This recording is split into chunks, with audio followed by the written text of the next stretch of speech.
So, good morning, everybody. This morning we have Hailey Rathgeber with us.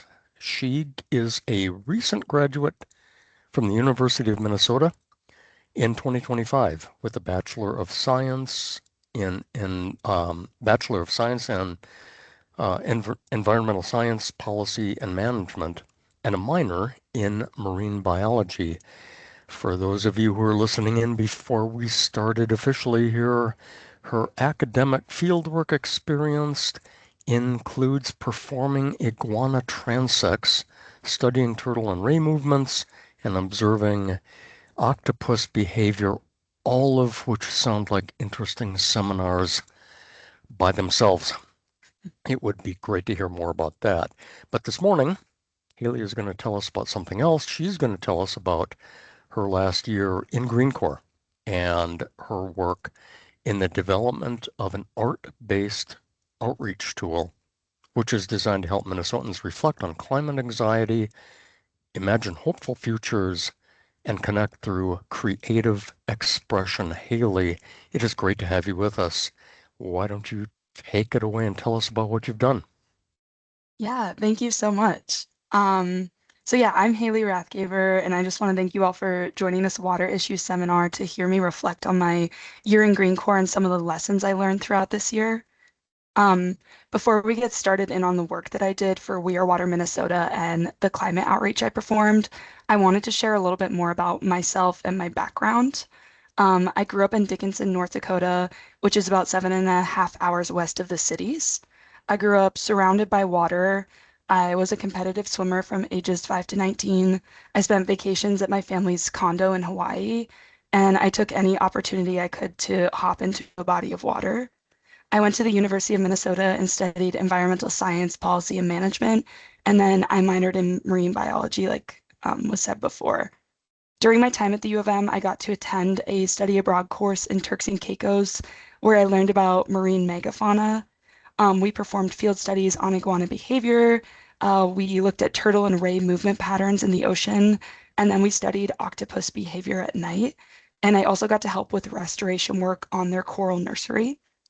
Um, then the next summer, I interned with a coral restoration nonprofit called Reef Renewal USA in the Florida Keys, where I helped with their coral nurseries and with their operations on land. I spent half of my time in the ocean maintaining the nurseries they had and outplanting corals back onto the reefs. And then I spent the other half of my time on land helping coordinate their volunteers, making social media posts, and making online training courses. Um, Both of these experiences solidified my desire to study and have a career in marine biology in the future, and I hope to go to grad school for marine biology or end up with a career in that field. That's why being on the We Are Water team has been so rewarding for me because I really love water and think it's super important to protect it. I ended up in Green Corps a couple of months after graduating from the U of M because I wanted to gain more professional experience in a field that aligns with my morals. I love serving in a position whose goal is to educate people and connect them to water. It really fills my cup to see other people making environmental connections and wanting to make a difference for our planet. And then in my free time, I like to read, run, and hang out with my bunny Gus, who's in the lower right hand corner of the screen there. And he really enjoys when I work from home because then we get to hang out all day. Okay, now that you know me a little better, we can get into what I did during my year in Minnesota Green Corps.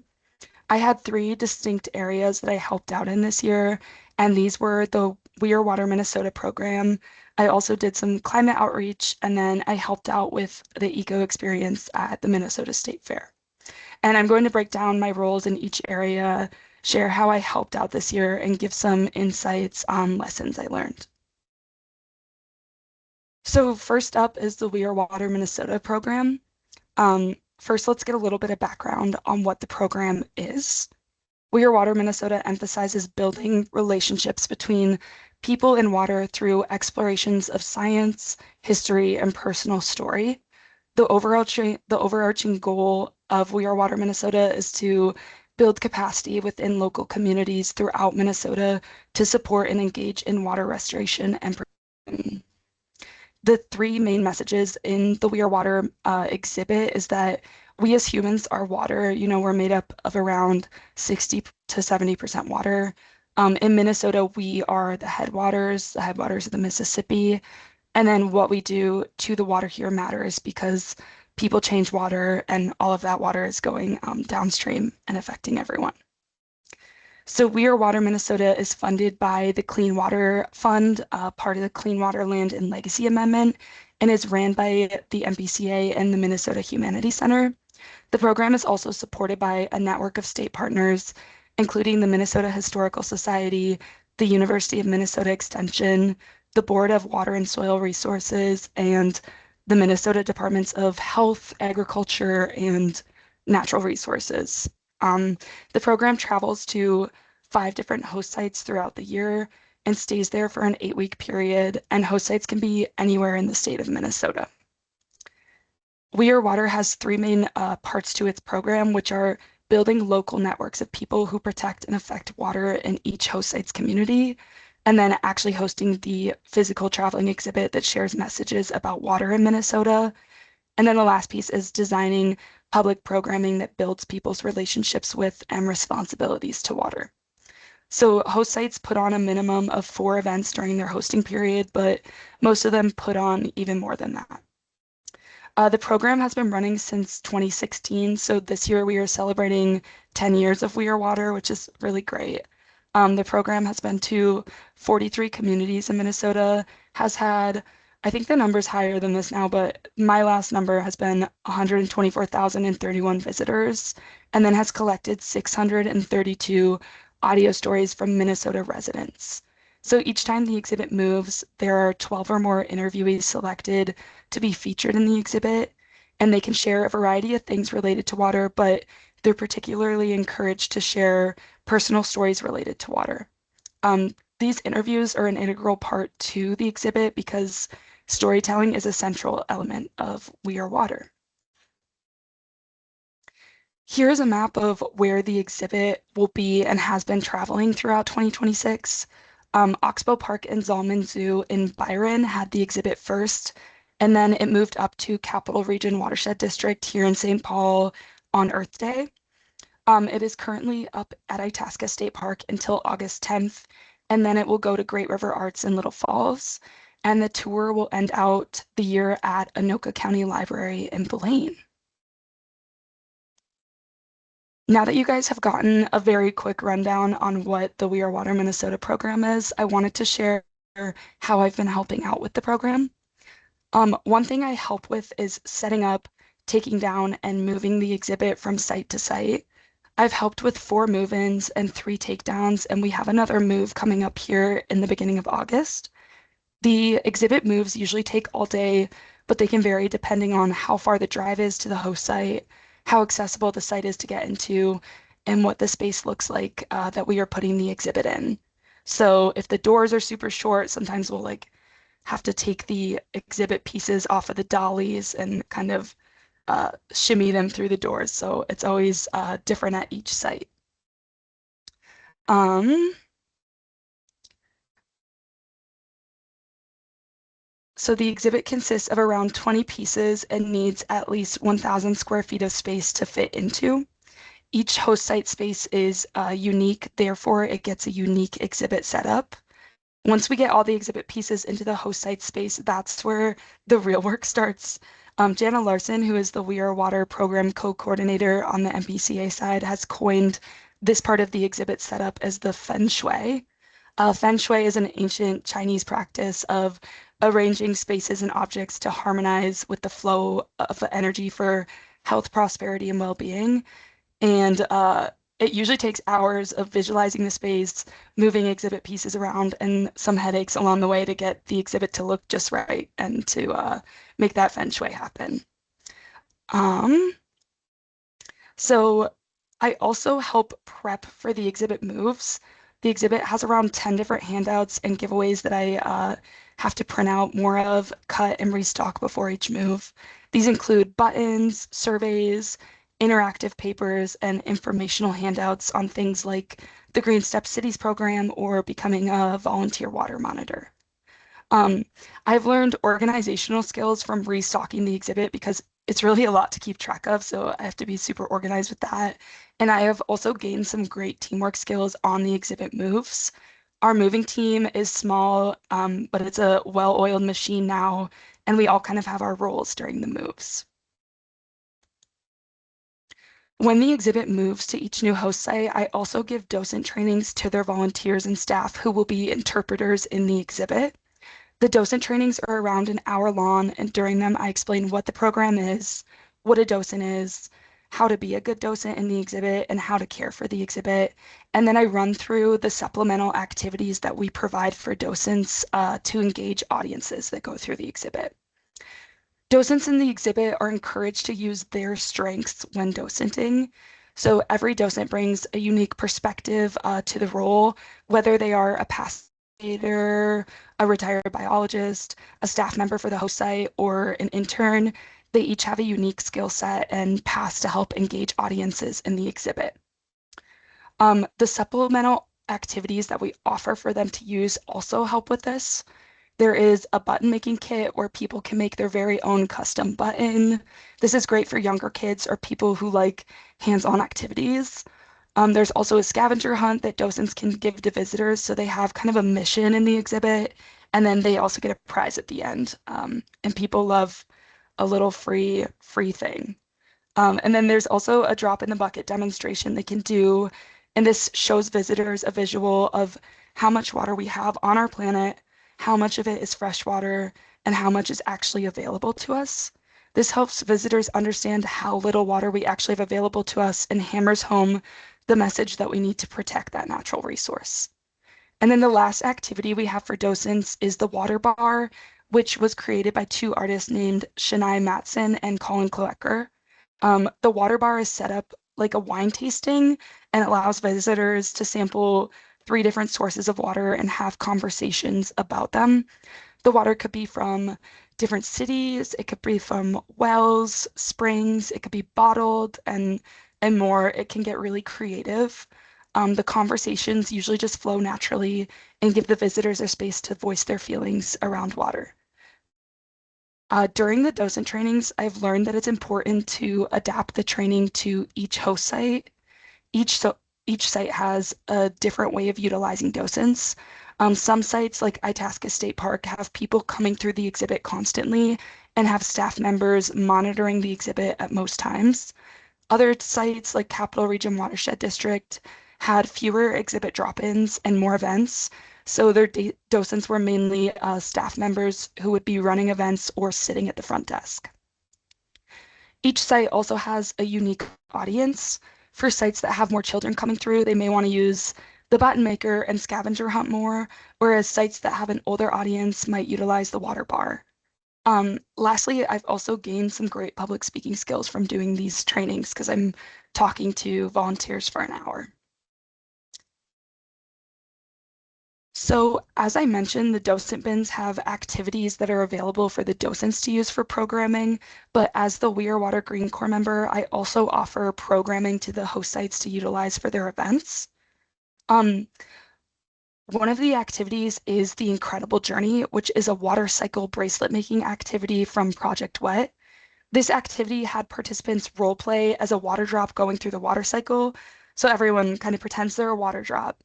And then they would roll dice and move to stations in the water cycle, such as groundwater, the ocean, animals, plants, and more. We have all these stations set up at tables. There are different colored beads at each station that represent that station. And then when participants move from station to station, they would stick a bead on their bracelet, kind of as a map of their journey throughout the water cycle. Itasca State Park had me run this activity during their We Are Water opening event, and every other host site for 2026 wanted to keep this kit during their hosting to use during events. And I think this was mainly because I had demonstrated the activity at our cohort retreat right before everyone started hosting the exhibit. So I learned that showing people what you have to offer is better than just telling them what you have. Letting the host sites actually go through the activity and experience it themselves showed them how fun and valuable it is. Another thing that I offered to host sites were climate zines. This activity is unique this year, and I will get more into what the climate zines are later in the presentation. But a short summary is that they are an art-based outreach tool that I developed throughout my year with GreenCorps that helps people reflect on their feelings around climate change and address climate anxiety. Capital Region Watershed District let me table with these at their ice cream social event, which had over 300 people in attendance. Um, this was a great event to table at because there were diverse age and cultural groups that I could get feedback from on this developing outreach tool. I got to have some great conversations about the climate action framework that was released from the MPCA in 2026. I learned that this activity is fun for many age groups, not just kids, and this helped me build a great relationship with Capital Region. I think my biggest takeaway from tabling at this event and Capital Region's hosting as a whole is that building trust and rapport with partner organizations that you are doing work with really makes the whole process so much more enjoyable and smooth for everyone involved. Once I built good relationships with Capital Region staff members, communication and coordination felt so much easier. I also feel like I would be able to use some of the CRWD staff members as references for future opportunities. And I actually have done that already, or I could ask them to connect me to opportunities because we have that relationship now. Some other programming that I offer but hasn't been utilized yet this year are a waterway cleanup and host site communities. Having the Get the Lead Out program table or present at events to teach people about the importance of lead-free fishing tackle. There's also a nitrate well water testing clinic for communities that have a lot of well users. And then having the chloride team host a smart salting for community leaders workshop where people can learn why smart salting sidewalks and roads is the way to go to protect water resources. I think that a good way to get these outreach tools used in the coming years is to have demonstrations of them at host site retreats or webinars. So we have a couple webinars and retreats before people start hosting the exhibit.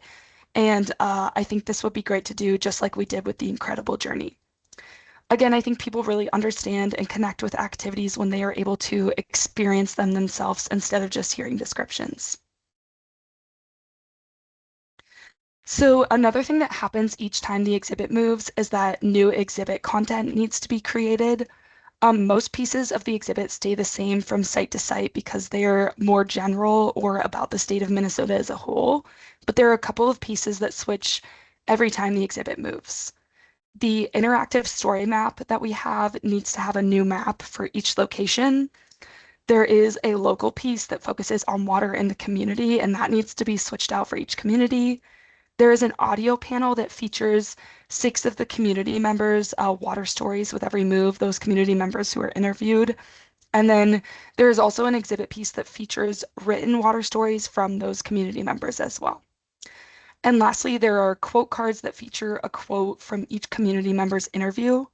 I mainly help write the inspiration stories, find quotes for the quote cards, and then design the quote cards. The inspiration stories usually take a couple full work days to do because they involve listening to a 25 to 30-minute interview and then writing a 200 to 300 word summary of that interview. And there are usually around 7 to 10 of these. I've gained some great note-taking and writing skills from doing both of these tasks. And then I've also helped Jana Larson when she needs it on the audio panel and local panel. So I'm always there to help with those things. Here is an example of what the inspiration story panel looks like. These stories are from Itasca State Park and featured 8 community members.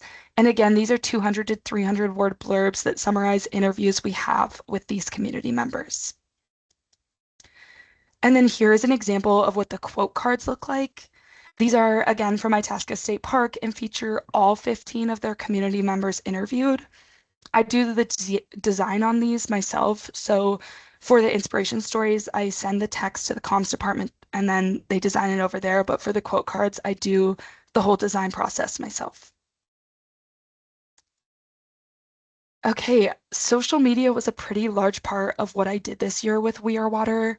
I come from a background with social media experience, and I really enjoy making social media posts and growing engagement there.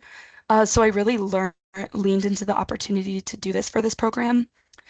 The first thing I did when I started thinking about social media was looking through the previous posts for We Are Water, thinking about what was working, what wasn't, and then I made a social media plan for the year. I didn't want to completely scrap the approach that people had made with social media in the past. I just wanted to build upon it.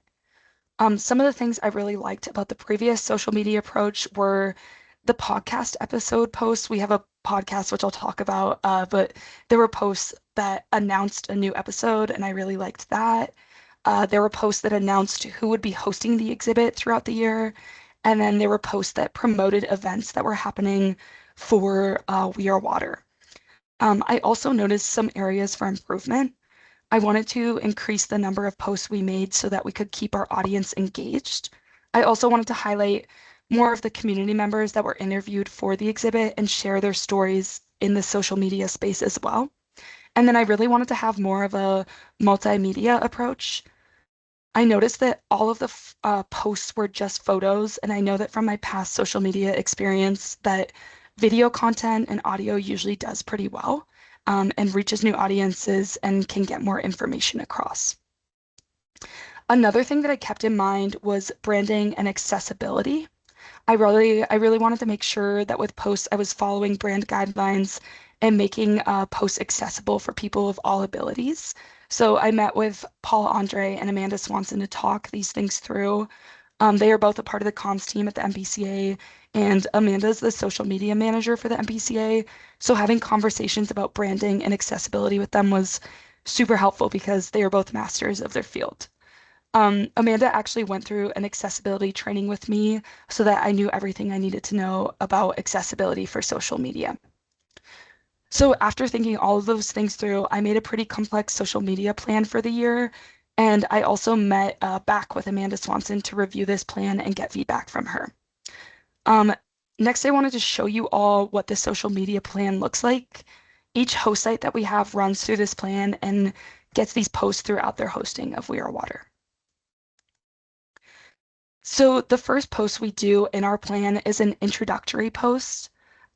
We let both our and the host site's audiences know that the exhibit has moved and is in a new community. The post always looks similar to this example on the screen here, and it touches on the location, dates, times, and highlights the site that it's at. And this is posted about a week before a hosting period begins. The second post in our plan is a video that takes people behind the scenes of setting up the exhibit or gives a sneak peek into what the exhibit looks like at a certain host site. This shows our audience how the exhibit is set up and also lets people see the host site space. We are always super collaborative on this and all of our posts with each separate site. They might want to have different areas or topics they want to highlight or might want to take a different approach to the video. For example, at Zalman Zoo this year, we included the animals in the behind the scenes video. So we included like their otters, their wolves, and then at Itasca State Park, they wanted to take more of an exclusive look at the exhibit approach. So we videoed the exhibit when it was all set up and it was more of a sneak peek.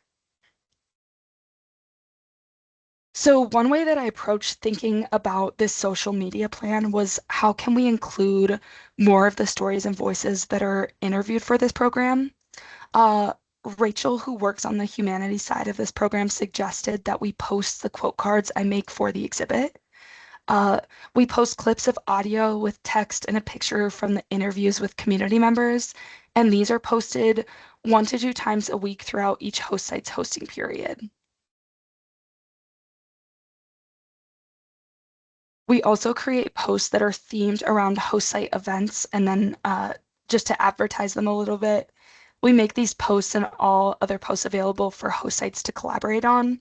The collab feature lets authors accounts co-author posts, allowing both accounts to share the content and reach each other's audiences.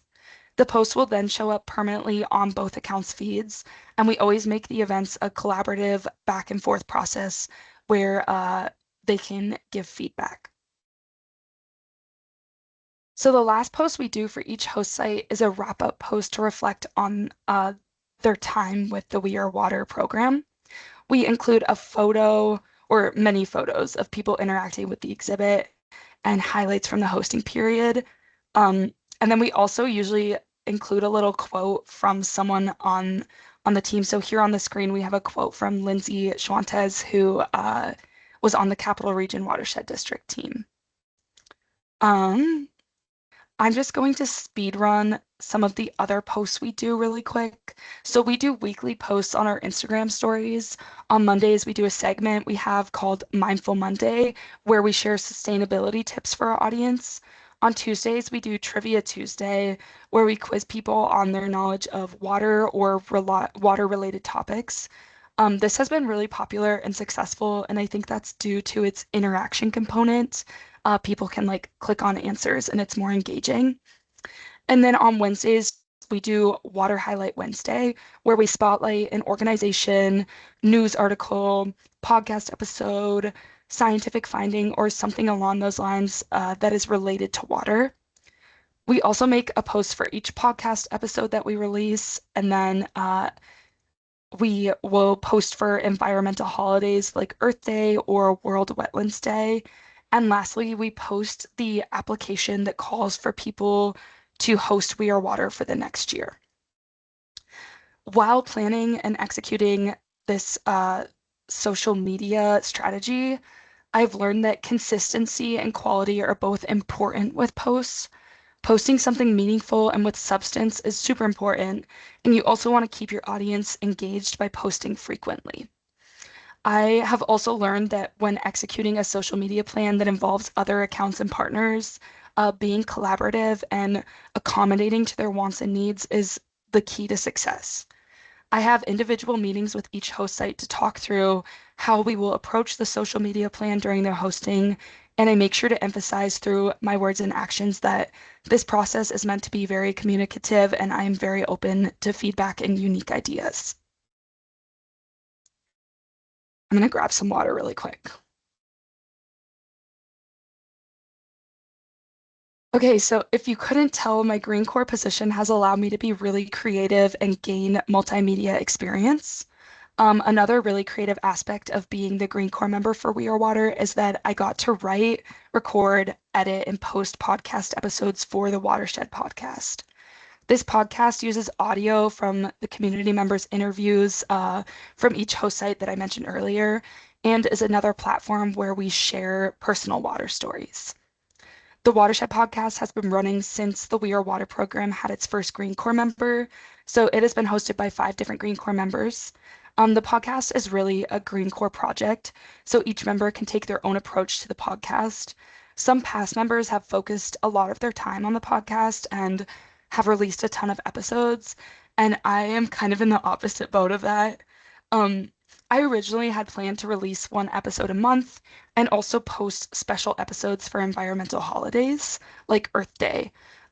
So with this plan, I would have made around 15 podcast episodes by the end of my GreenCorps term. This plan was made before I fully knew what the podcast process was like and if I actually even enjoyed it. And spoiler alert, the process to create one episode takes me around one whole work week, maybe a little less than that, but it's a big time commitment and is unfortunately not my favorite part of the position. I found this out after creating my first 2 podcast episodes and I had a really hard time wanting to give up my original plan I made because I'm very task and deadline oriented. And I also like to follow through on what I say I'm going to do or like the idea I have in my brain. My other We Are Water team members, Jana and Rachel, actually noticed my lack of enthusiasm for the podcast and worked with me to make a new plan for the podcast halfway through my term. This was super helpful to have an outside perspective to talk through why my current plan wasn't working and then pivot to a new plan. We decided that I would take a different style approach with the podcast and would release half the number of episodes. The podcast was a huge learning moment for me this year. I learned that planning ahead and scheduling projects is a great thing, but being able to pivot and adjust is necessary. And then I also learned that I'm not going to enjoy everything. I really try to go into everything with a positive mindset, which is great and which is what I will continue to do. But I'm also going to keep in mind that sometimes it sometimes makes it hard for me to be honest with myself about what I like doing and what I don't. So being more honest with myself about the work I am not only good at, but enjoy doing is now very important to me.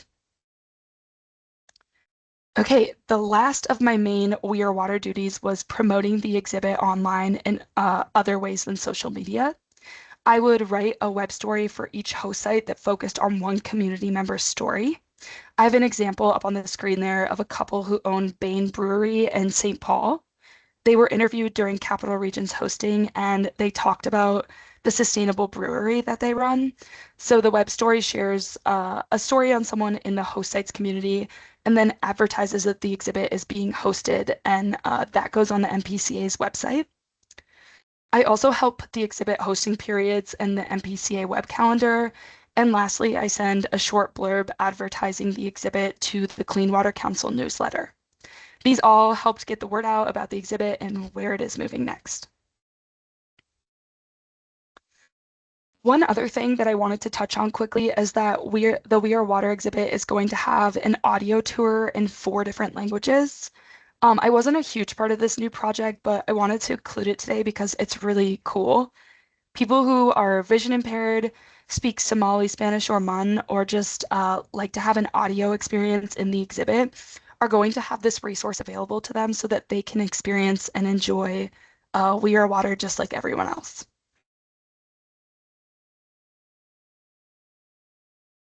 So that wraps up the ways that I helped out with We Are Water, and now we can move into the climate outreach that I did. This was mainly done with my supervisor, Britt Gagnes, and my mentor and artist, Amanda Lovely. The main things that I did for climate outreach at the MPCA were supporting the education hub that we have here at the agency on the first floor, um, developing a new art-based outreach tool that is focused on climate to live in the Ed Hub, and then tabling at outreach events.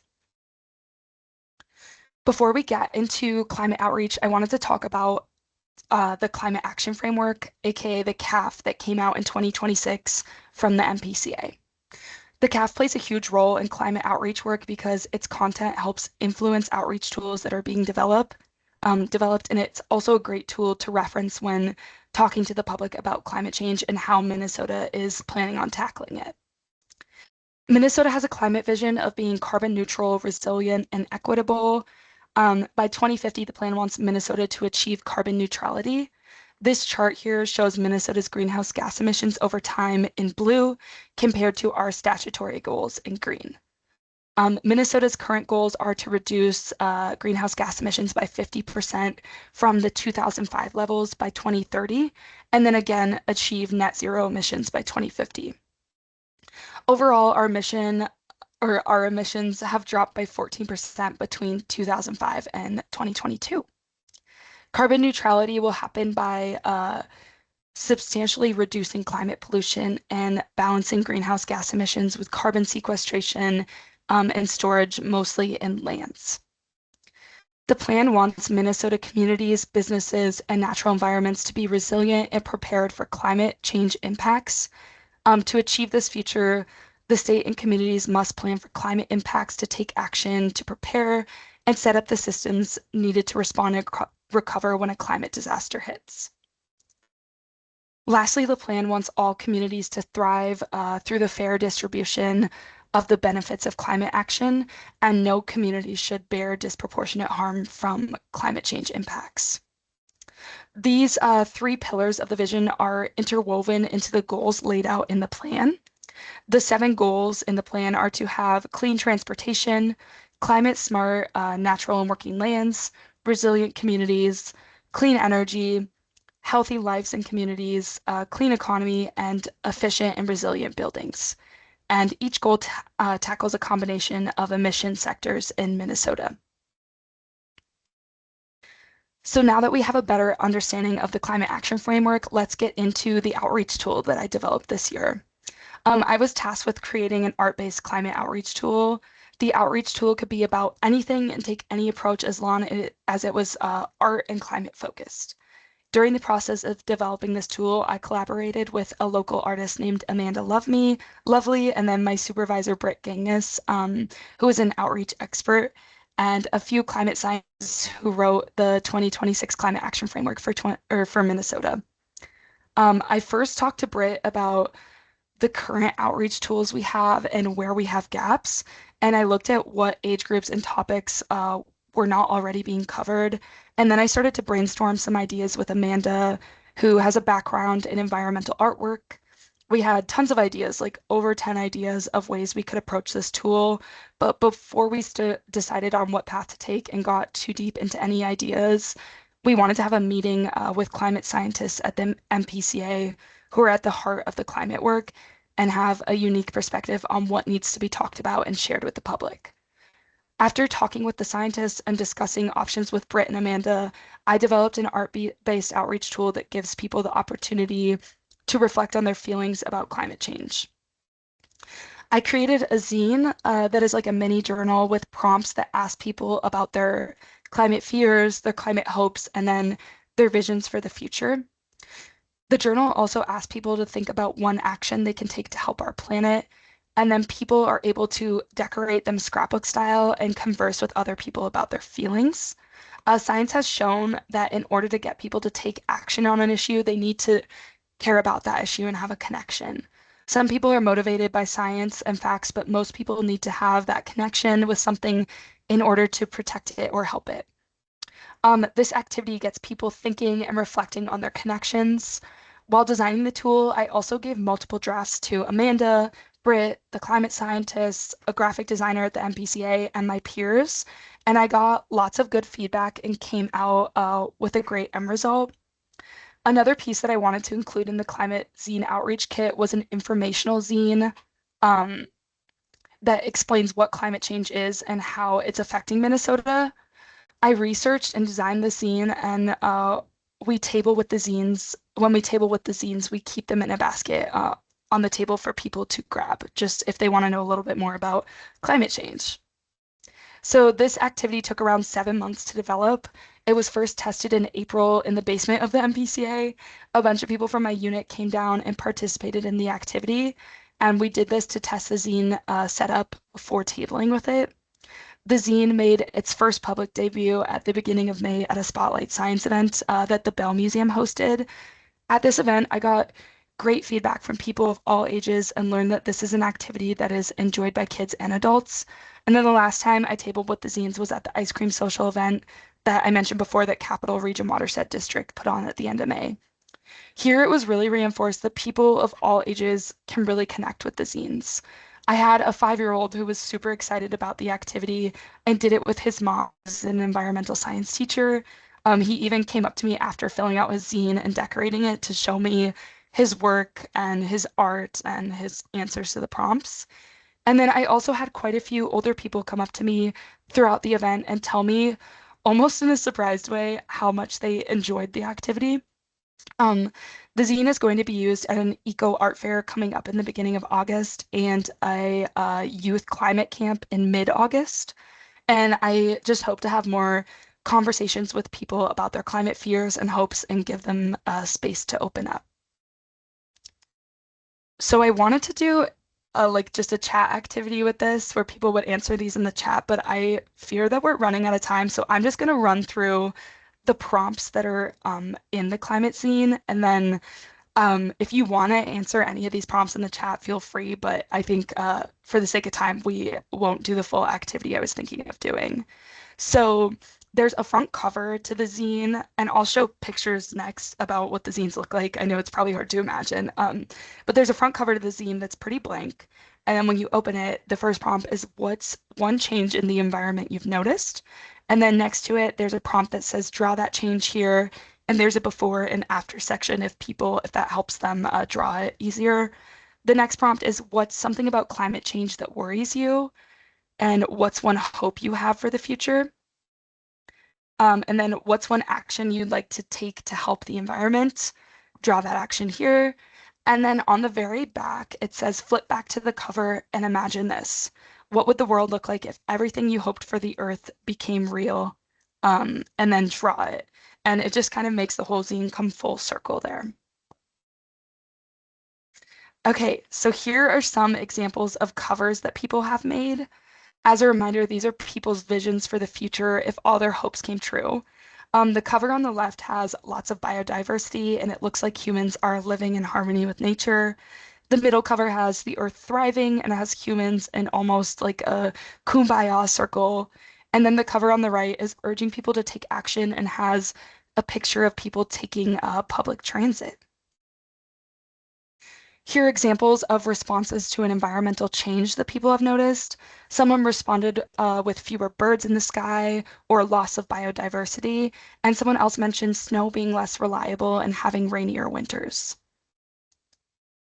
Here are more responses to that environmental change question. There are more mentions of rainy winters and lakes feeling warmer. Um, Here's an example of people's climate fears and hopes. So this person is worried that resource loss will be so bad in parts of the world that those areas become unlivable and then tensions will rise with that. And they hope that joy remains in the world.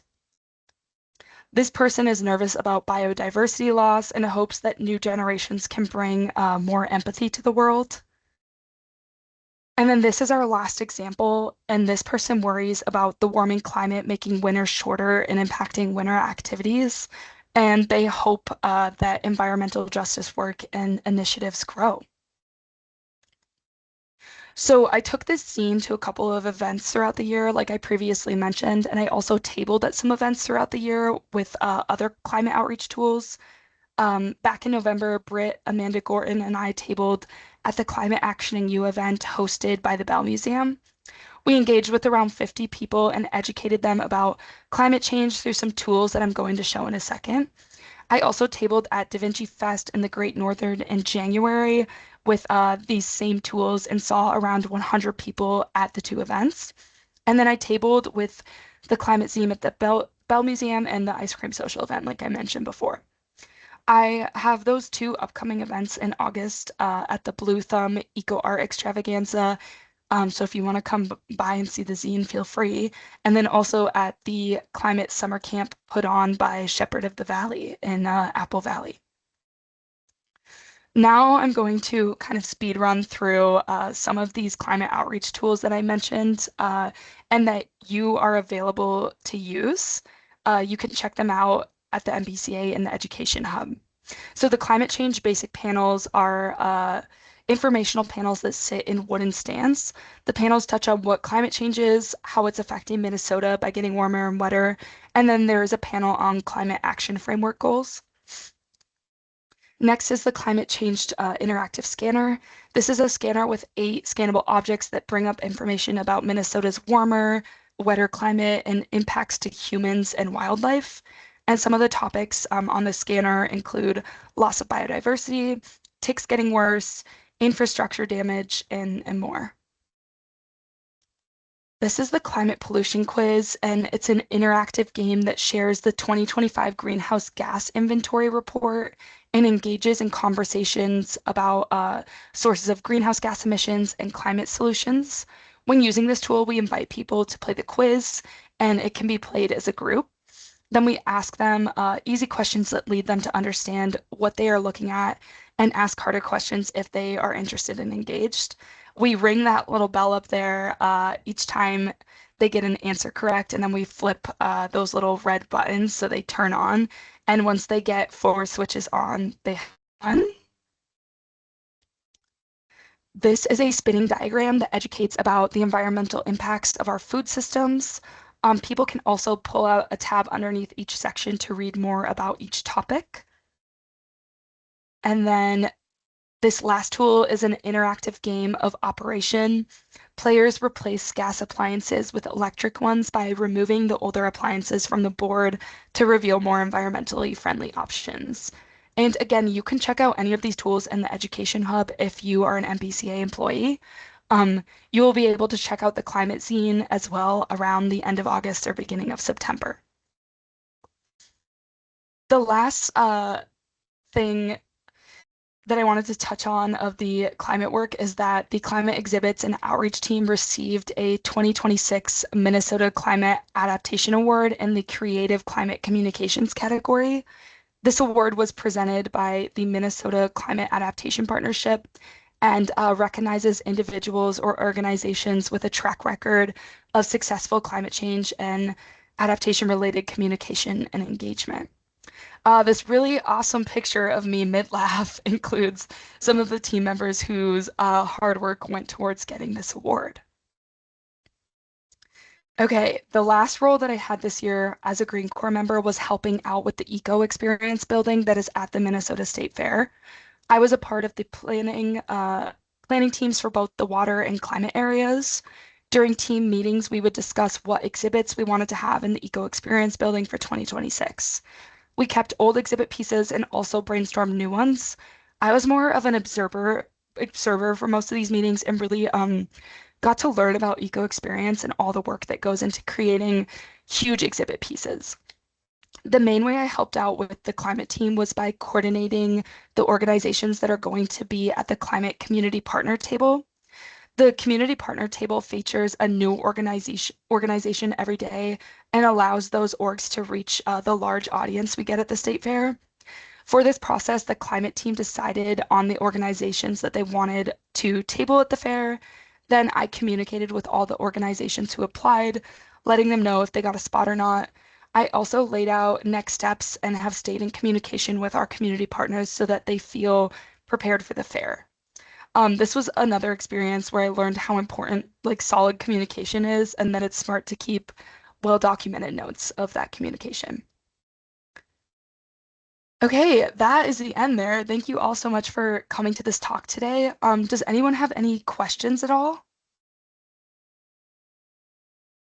Yeah, if you do have questions, throw them in the chat or just unmute. I am sure that people have questions for you, Hailey, and while we're waiting for people to come up with their questions, I just have to say, I have often suspected that some of our best talks are given by GreenCorps members who tell us about what they've done over the past year. This is just another confirmation of that suspicion. This has just been a very inspiring talk to me. It's just such effective work that you and others have done in this area that it's just amazing. It's amazing to me. Can you tell us a little, maybe just a little bit? You did so much, right? You did so much. What was the one or two things that you thought was just really maybe the most effective way of engaging people in this work? Yeah, well, I think and thank you so much for that. I think the first uh, one is the climate zine that I developed with Amanda. It's just been, I mean, maybe I'm a little biased because I developed it, but it's just been really great to let people like have a space to share how they're feeling. I feel like a lot of time when we go out and table and engage with people, sometimes it's always conversations, but it's more science being thrown at people, which is great. People should be educated on science, but this tool really like kind of takes that piece away and just lets people reflect on how they're actually feeling about it, which, as I mentioned before, is like super important to creating stewards for our Earth. So that was a great piece. Um, I think for me, the social media aspect has been really great with engagement as well. Our social media present or our followers on our account have the amount has doubled since I started, and it's just been great to see like people actually engaging and also being able to lift up our partnerships through We Are Water. So that's another piece that I'm pretty proud of.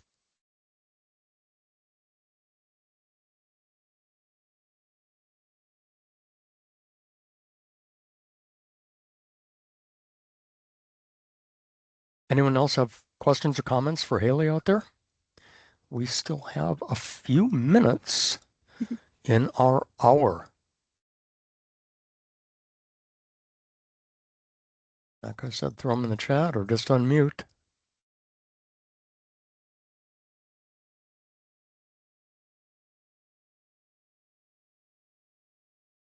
A lot of comments that agree with me, Hailey, that it was a great presentation.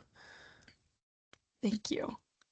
Oh, the first question, Dickinson High School or Trinity? I went to Dickinson High School.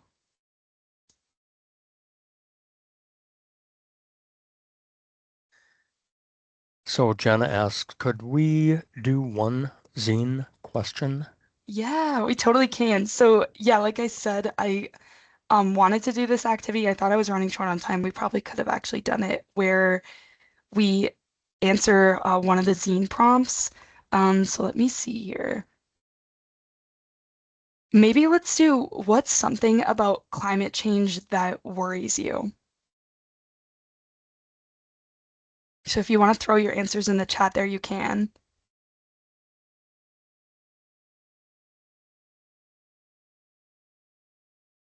For the zine availability question, it's not, I mean, I could definitely like send you the template.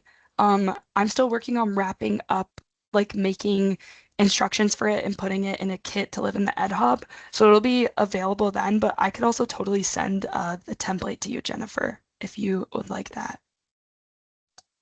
That would be great. Thank you. Yeah. I love that.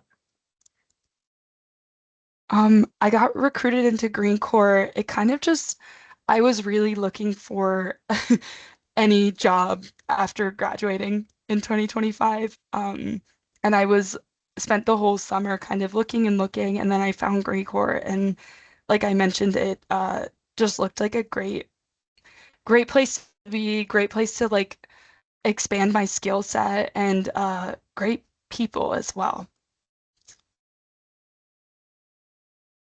Yeah, thank you, Haley. I was just asking because like I had a hard time finding work in our field after graduation too. And so I was curious if they've done a little bit more work of like working their way into schools to like make sure students know that it's an Oh, option, just because I hadn't heard of it until like 5 years after I graduated and was well on my way to something else.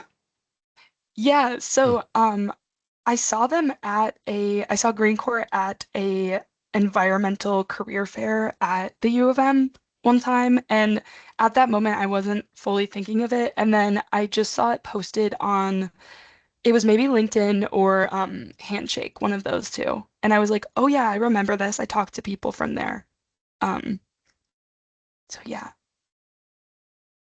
Got it. Thank you. yeah, I have one more um, question for you, Haley. If yeah. I don't want to jump in front of somebody else, though. Um, when you deal with people out there, um, do you find there's a difference in engaging between adults and children? And what would you say about that difference? Do you find it easier and more effective to deal with children or adults, or what would you say is the difference there? You know, Yeah, let's I feel like this is just my personal take. Everyone will probably feel differently, but I think there is definitely a difference. I find children easier to interact with, just from my standpoint. Just because like they have this sense of wonder that kind of tends to go out when you're an adult. And they are like really excited about everything you're saying. So I really do like interacting with kids. And I feel like you can get a little more creative with them, but then again, that's not totally true because with the zine activity, it's like a super creative, fun activity, and hmm. I've found that adults are like really enjoying it, and I'm getting some good feedback from adults. So maybe I would say like my takeaway from that is to add more whimsy and wonder into outreach for adults.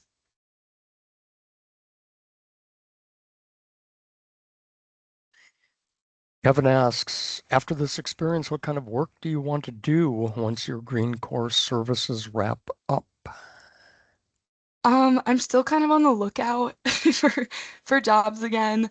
I really want to go into the marine biology field. I mentioned that I did some coral restoration work, and I that's kind of my dream job is to do coral restoration, and kind of doing the outreach and education side of that.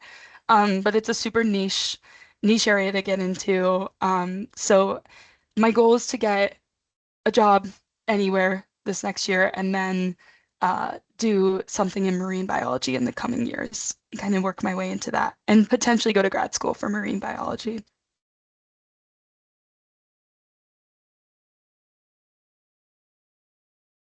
Well, we are at the end of our hour, which has gone by amazingly fast.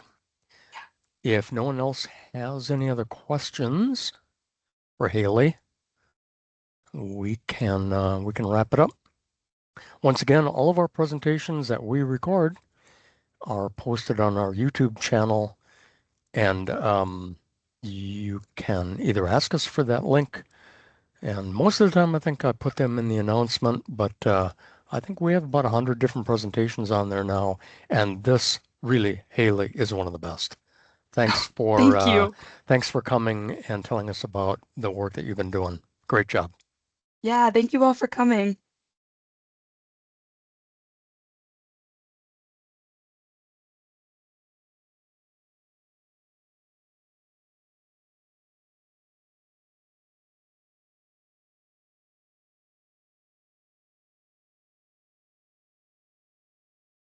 Yeah, we had a